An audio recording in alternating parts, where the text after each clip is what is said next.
कुठल्या कॅन्सरचं मेटास्टेसिस होतं आणि कुठल्याचं होत नाही? सगळ्यांचं होतं. कुठल्याही कॅन्सरचं होऊ शकतं. सगळ्या कॅन्सरचा मेटास्टेसिस होतो, पण काही महाभयंकर कॅन्सर असे असतात की मेटास्टेसिस व्हायच्या आधीच पेशंट मरून जातो.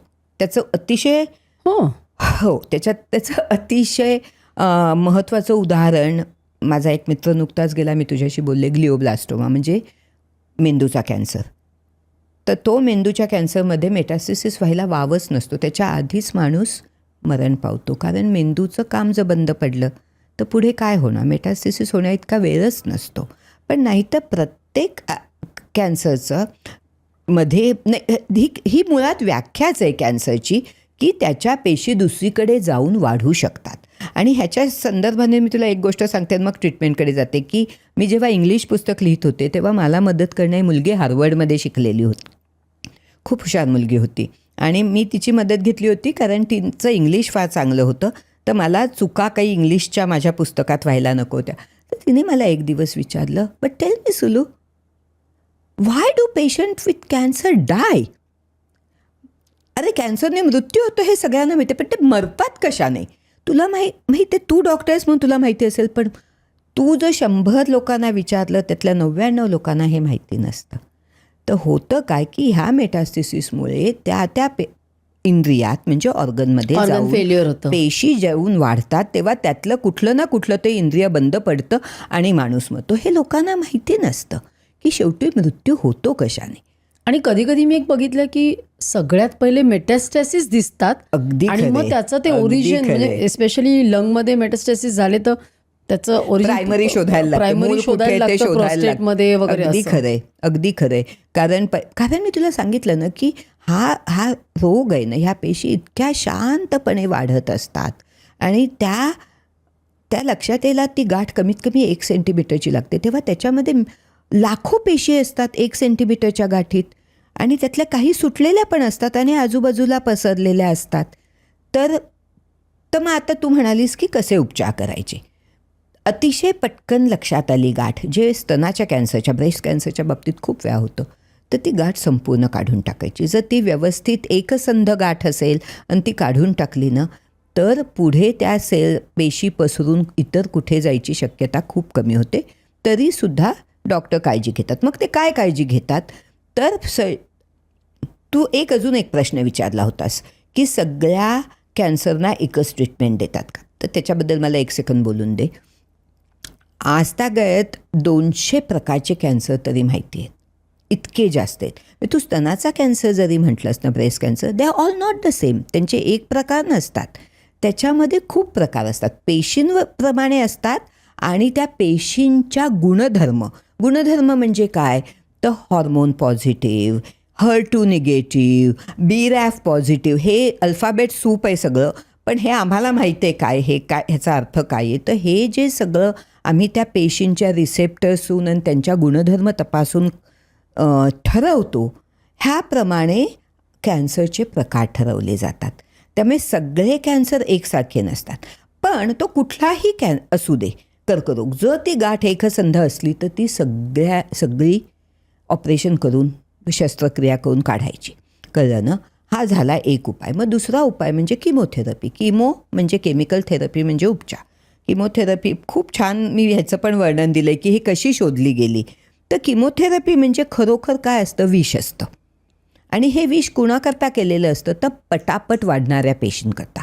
कारण कॅन्सरच्या पेशी फार पटापट वाढतात, भराभर. आणि म्हणून अशी अपेक्षा असते की हे विष रक्तातून दिलेलं त्या पेशी घेतील आणि मरतील. पण त्याचबरोबर शरीरात इतर पटापट वाढणाऱ्या पेशी असतात, तोंडाचं आतलं स्तर, केस, रक्तातल्या पेशी. आणि म्हणून जे आपण ज्याला साईड इफेक्ट्स म्हणतो, दुष्परिणाम, ते सगळे त्याच्यामुळे होतात. केस गळतात, की त्या सगळ्या पेशी मरायला लागतात पटापट, आणि त्याचे अतिशय वाईट दुष्परिणाम दिसतात. तर किमोथेरपीचा अतिशय महत्त्वाचा भाग असा आहे की ती रक्तामुळे प्रत्येक पेशीपर्यंत ते औषध पोचतं. आणि त्याच्यामुळे जर शस्त्रक्रियेतून काही पेशी निसटल्या असतील तर असं वाटतं की ह्या किमोथेरपीच्या तडाख्यातून त्या सुटणार नाहीत आणि त्यांना पकडलं जाईल.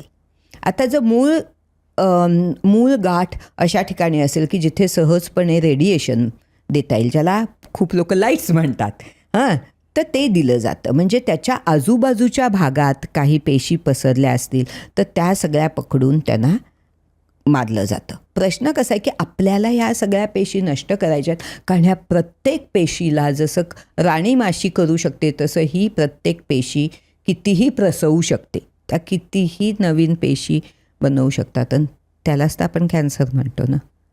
त्यामुळे त्यांना धरून मारायचं, पण एक पेशी शोधायची कशी एक एक. तर म्हणून रेडिएशन ही झाली. मग काही वेळेला विशेषतः कॉम्बिनेशन देतात का? अगदी अगदी अगदी कॉम्बिनेशन देतात, एकामागून एक देतात, बऱ्याच प्रकाराने करतात. मग हॉर्मोन थेरपी प्रॉस्टेट किंवा ब्रेस्ट किंवा अशा म्हणजे ज्यांना हॉर्मोन्सशी संबंधित असलेल्या इंद्रियांना दिली जाते आणि खूप यशस्वी होते. नक्की वाच तू माझ्या पुस्तकात, मला वाटतं तू वाचलेस की कसा शोध लागला हॉर्मोन थेरपीचा, खूप इंटरेस्टिंग आहे. ते दिलं जातं. तुला आठवत असेल एखाद वेळेस खूप पूर्वी जेव्हा स्तनाचा कॅन्सर व्हायचा तेव्हा गर्भाशय ओव्हरीज काढून टाकायचे. आता ते काढायची गरज पडत नाही, कारण हॉर्मोनचा तो इफेक्ट थांबवणारी औषधं आपल्याकडे आहेत. पण ते असतं. मग हे 4 झाल्यानंतर अतिशय महत्त्वाचं म्हणजे आता टार्गेटेड थेरपी. तर टार्गेटेड थेरपी म्हणजे काय, तर किमोथेरपी आपण अगदी आंधळेपणाने देतो की असेल तिथे. टार्गेटेड थेरपी कशी सुरू झाली तर DNA हे सगळं समजायच्या आधी काही लोक CML क्रॉनिक मायलॉइड ल्युकेमिया अशा एका रोगाच्या पेशींकडे बघत होते आणि त्यांना असं दिसलं की त्याच्या एका पेशीवरती त्यांना एक क्रोमोझोमवरती काहीतरी बदल दिसला आणि ते फिलाडेल्फिया शहरात होते म्हणून त्यांनी त्याला फिलाडेल्फिया क्रोमोझोम नाव दिलं. ते बाजूला राहिलं.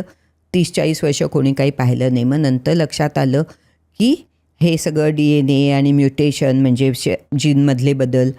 तेव्हा त्यांच्या लक्षात आलं की ह्या बदलामुळे जे प्रथिन म्हणजे प्रोटीन निर्माण होतं आहे ते फक्त ह्या पेशींना, कॅन्सर पेशींनाच त्याची गरज आहे, बाकी कोणाला नाही. मग एका अत्यंत हुशार डॉक्टरला असं वाटलं की आपण हा नळ बंद करूया. हे प्रथिनचं निर्माण जर बंद केलं ते ह्या पेशींना हवं येते तर काय होईल. किती म्हणजे तू विचार कर की ह्याच्यामागे सगळ्या केवढं सायन्स असतं. ह्याच्याही पलीकडे आपण गेलो आहेत.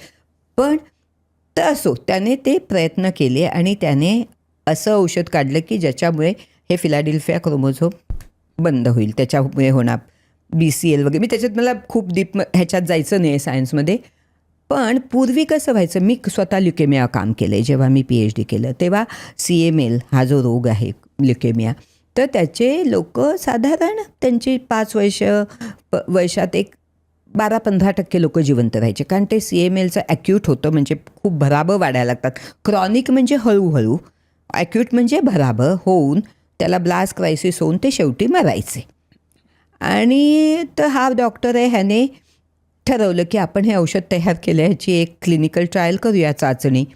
आणि गंमत अशी की एकही माणूस मेला नाही आणि सगळे अगदी मरायला टेकलेलेच घ्यावे लागतात आम्हाला. कोणीच मेलं नाही. आणि आज अशी गंमत आहे की कुणीच CMLने मरत नाही. हे औषध इतकं प्रभावी ठरलं की त्याला आम्ही चमत्कार म्हणतो, कळलं ना. आणि हे जेव्हा हा डेटा जेव्हा सॅन फ्रान्सिस्कोत त्यांनी सादर केला तेव्हा मी त्या मीटिंगमध्ये होते. आणि तू कल्पना करू शकत नाही की काय झालं असेल लोकांचं. त्याच्याबद्दलचा लेख पण लोकांनी जरूर वाचावा असं मला वाटतं. खूप स्फूर्तिदायक आहे. आणि मला छान काय वाटलं की मी जे इंग्लिशमध्ये पुस्तक केलं ना, तर हे औषध नोव्हार्टिसने केलं आणि मी काही काळ नोव्हार्टिसमध्ये काम केलं होतं. तर नोव्हार्टिसमध्ये या प्रोग्रॅमचे जे हेड होते, मेडिकल डिरेक्टर, त्यांनी माझं पुस्तक वाचलं. ते बरेच वयस्कर आहेत, आता 75च्या पुढचे असतील. आणि त्यांनी त्यातली ईमेल शोधून मला लिहिलं की तू फार चांगलं पुस्तक लिहिलं, हे तू फार चांगलं काम करतेस. आणि मी ग्लिव्हेकचं प्रकरण, ह्या औषधाचं नाव ग्लिव्हेक आहे, खूप बारकाईने वाचलं आणि तू सायन्स आणि भावना यांची फार सांगड चांगली घातली आहेस. ही क्लिप शेवटपर्यंत बघितल्याबद्दल खूप खूप धन्यवाद. संपूर्ण एपिसोड बघण्यासाठी खाली दिलेल्या लिंकवर क्लिक करा आणि सर्व काही चॅनलला सबस्क्राईब करायला विसरू नका.